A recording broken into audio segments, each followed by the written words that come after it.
Fat acceptance has become absolute bullshit. Wait a minute. Pause. Before you start typing something extremely nasty in the comment section and wishing death upon another human being, the genuine motive of the fat acceptance movement was not to body shame people.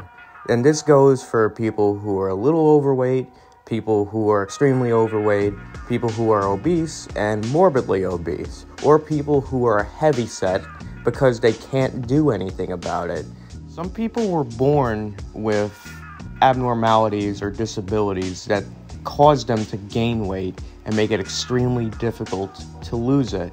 Now, I'm not talking about people who genuinely have a slower metabolism than other people. I'm talking about people who seriously have an issue going on that causes them to gain a lot of weight.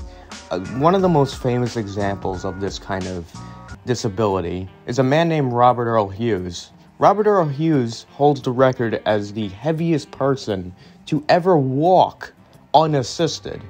And he did this all with the integrity and strong willpower to not give up on life for being the way he was. The massive weight that he ballooned up to, which was 1,071 pounds, was due to a malfunctioning pituitary gland, which caused him to pack on weight at such an abnormal pace that it didn't matter if he starved himself for a couple days, his body kept storing and storing more fat.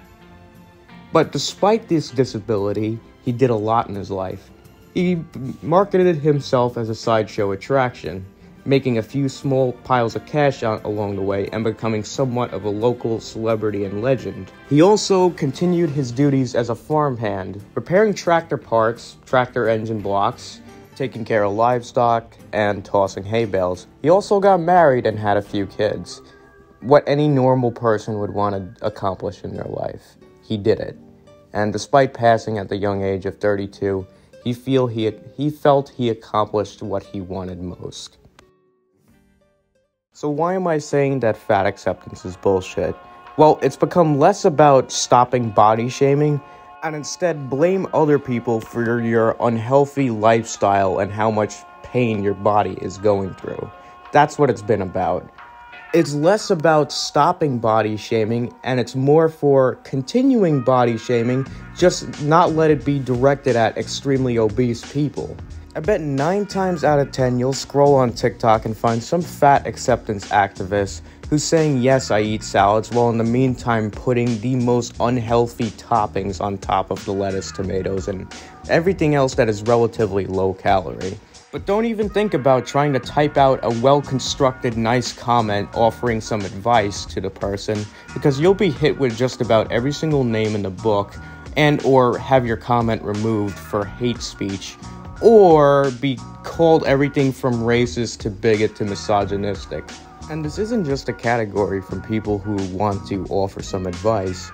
They also do the same thing to people who were obese and are now losing weight. They'd have no problem basically taking a look at this and then labeling this guy as a traitor. The number one issue behind all this is honestly just stop praising these kinds of individuals with this, because they're no better than the people who are shaming people because of them being overweight or making fun of them.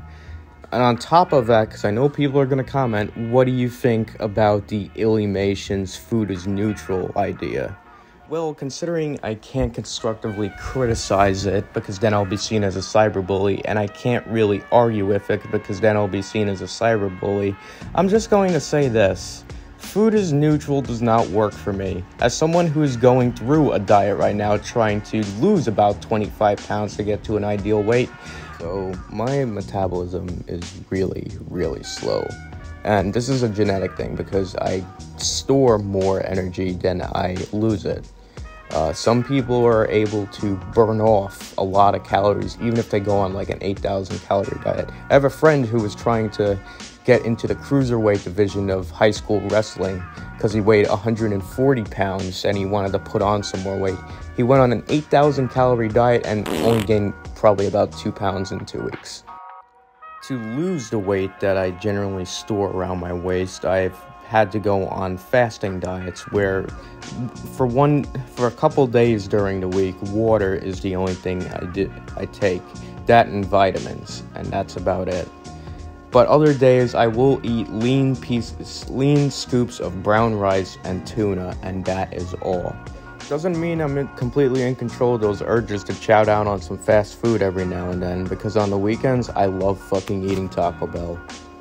Though the joyride on the toilet bowl afterwards is not really pleasant, but still, I love fucking Taco Bell, and will chow down heavily on some of it during the weekends. Overall, I think the fat acceptance movement needs to take control of the pretentious cocksuckers who just want to reap benefits and selfishly think the world owes them something for being unhealthy because they can't control their own eating habits. Nor can they take responsibility for themselves and make a change in their lifestyle, so they just blame other people to feel more secure about how they are.